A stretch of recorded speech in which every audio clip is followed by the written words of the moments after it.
Bonjour tout le monde, Annabelle Boyer, auteure, conférencière. Je vous ai fait beaucoup de capsules sur les manipulateurs ces derniers temps parce que j'avais eu beaucoup de demandes de clients. Aujourd'hui, on va aborder un sujet un peu différent. On va parler de succès. Parce que, à la base, ma spécialité, c'est de déchiffrer le comportement humain, que ce soit sur le plan professionnel ou en équipe de travail, pour vous aider à identifier les clés de votre réussite puis vous permettre de développer votre potentiel puis de réaliser vos rêves. Donc, ce dont je veux vous parler, c'est de succès parce que depuis quelque temps, je reçois beaucoup de demandes à ce sujet-là et le succès, c'est un mode de pensée. Et souvent, les gens pensent qu'on a du succès si on a un grand réseau, on a du succès si on est connu, on a du succès si on a les bonnes relations, on a du succès si on a de l'argent. Mais en fait, à la base, le succès, c'est vraiment un mode de pensée. Et vous avez sûrement déjà entendu parler de la loi d'attraction. La loi d'attraction, pour ceux qui connaissent pas ça, c'est l'idée que nos pensées deviennent des faits et nos pensées se concrétisent.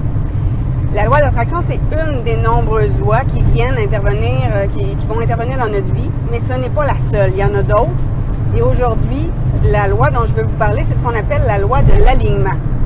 La loi de l'alignement veut que ce que l'on pense, ce que l'on ressent, ce que l'on croit profondément, ce que l'on fait, ce que l'on communique aux autres, quand c'est bien aligné, ça nous permet d'atteindre nos objectifs.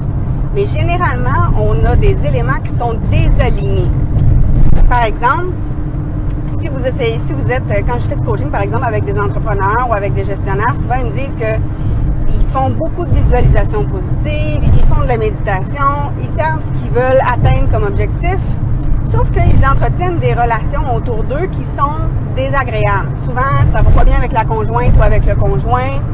Autour d'eux, ils n'ont pas vraiment d'amis entrepreneurs, ils n'ont pas de gens qui ont réussi sur le plan des finances ou sur le plan professionnel. Et ils sont peu entourés, puis ils pensent que ça n'a pas d'impact sur leur réussite professionnelle. Mais oui, ça en a un. Parce que si on est toujours entouré de gens pour qui la vie est difficile, la vie est un combat, la vie est injuste, bien évidemment, on se programme.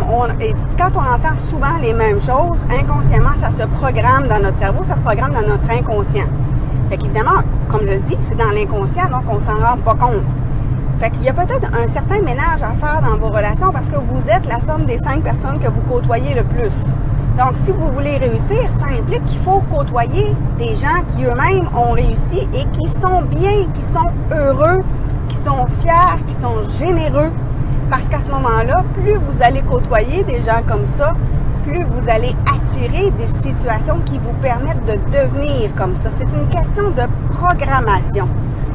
Donc, il ne faut pas partir avec l'idée de quand j'irai bien, je vais partir mon projet. Quand je serai en santé, je vais partir mon projet. Ça ne fonctionne pas comme ça. Il faut vraiment vous aligner. Puis j'ai des gens qui me disent oui, mais moi, je fais tout ce qu'il faut, mais je suis trop fatiguée puis je suis trop épuisée pour travailler sur mes projets. Ça veut dire que leurs actions ne vont pas dans le sens de ce qu'ils voudraient. Donc, c'est un désalignement. Si vous avez un rêve, il faut y travailler chaque jour. Ça peut être des petits pas chaque jour, mais ça doit être fait chaque jour. Donc, si par exemple, vous voulez écrire un livre, bien, ça implique que chaque jour, vous écrivez quelques mots. Que ce soit 250 mots, que ce soit 1000 mots, je m'en fous. L'idée, c'est que chaque jour, on travaille à atteindre notre objectif de façon à faire en sorte que nos actions vont dans le même sens que nos pensées, que notre vision. C'est pour ça aussi que dans une autre vidéo, je vous parlais des croyances limitantes parce que, évidemment, si vous voulez atteindre un objectif, mais ce qu'on vous avait eu comme programmation, c'est tu peux pas réussir, tu ne mérites pas, et que vous travaillez pas là-dessus, bien évidemment, ça pourra pas fonctionner. Il faut vraiment que tout soit aligné. Il y a des gens qui me disent, oui, mais moi, ma mère m'a jamais dit qu'elle m'aimait, oui, mais moi, mon père m'a jamais soutenu ou il était pas présent. Faut savoir que 80% des familles sont dysfonctionnelles, 80 à 85%, dépendamment des statistiques qu'on regarde. Donc, et ça n'empêche pas des gens de réussir quand même. Ça n'empêche pas que vous pouvez avoir eu des difficultés, ça n'empêche pas que vous pouvez souffrir de la situation que vous vivez. Mais il ne faut pas rester pris là-dedans. Il y a des gens qui me disent, oui, mais moi j'ai des pensées négatives et je n'y peux rien. C'est pas vrai. C'est pas les autres qui vont changer les pensées négatives que vous avez, vous êtes la seule personne qui pouvait le faire. Donc, ça implique que chaque jour, il faut y travailler. C'est comme un entraînement physique. Si vous vous êtes pas entraîné depuis plusieurs années, bien, c'est sûr que la première fois, vous allez travailler beaucoup plus fort et on s'entend qu'après une période d'entraînement, vous ne serez pas en super forme. Ça va prendre plusieurs séances d'entraînement sur une base régulière, pas juste une fois par semaine. Le succès, c'est la même chose. Ça implique qu'il faut vous entraîner tous les jours à attirer le succès. Donc, le matin, en vous réveillant, c'est quoi les pensées que vous avez? Est-ce qu'elles sont positives ou négatives? Quelle est la vision que vous avez de votre objectif? Qu'est-ce que vous faites chaque jour pour atteindre votre objectif? Et c'est vraiment tous les jours qu'il faut travailler sur quelles sont vos pensées, quelles sont vos croyances limitantes, quelle est la confiance que vous vous accordez à vous-même, quelle est la croyance que vous avez en votre propre capacité à réussir. C'est un entraînement quotidien. Ça va vous demander des mois, mais c'est le seul moyen pour y arriver. On ne devient pas ceinture noire du succès en quelques jours. Donc, il faut le travailler dès maintenant. C'est sûr que les premiers jours, vous allez prendre conscience, vous allez avoir des petits succès au début, vous allez être content de vous. Puis après un certain temps, vous allez avoir un relâchement, vous allez avoir des pensées négatives qui vont venir, vous allez avoir des épreuves. Puis à partir de ce moment-là, vous allez vous décourager. Il faut reprendre, continuer, recommencer continuellement. Comme je le disais, le succès, c'est un mode de pensée. C'est sûr que quand ça va bien, c'est facile d'avoir des pensées positives. Le problème, c'est quand ça va pas bien. Ça implique donc qu'on doit avoir une hygiène de vie qui est vraiment bien soutenue, bien manger, faire de l'exercice, bien dormir. Parce que c'est sûr que si vous êtes fatigué, si vous avez une digestion difficile, si vous n'êtes pas en forme, ben quand va arriver le stress, vous allez moins bien le gérer, ou moins bien vous débarrasser du cortisol. Ça va être plus difficile à ce moment-là de vous focaliser sur le succès. Mais je vous rappelle que vos pensées, vos émotions, vos croyances profondes, vos actions et vos paroles doivent aller dans le même sens et je rajoute avec ça vos relations. Donc, il faut vraiment que vos pensées destructives soient remplacées par des pensées constructives, que vos émotions négatives soient remplacées par des émotions positives. Ça veut dire de faire des activités qui vous font du bien, de vous défouler, de vous ressourcer. Ça implique aussi de vous donner des échéances pour faire les tâches que vous vous êtes assignées pour atteindre votre rêve. Ça implique de vous botter le derrière tous les jours pour passer à l'action. Il faut vraiment passer à l'action.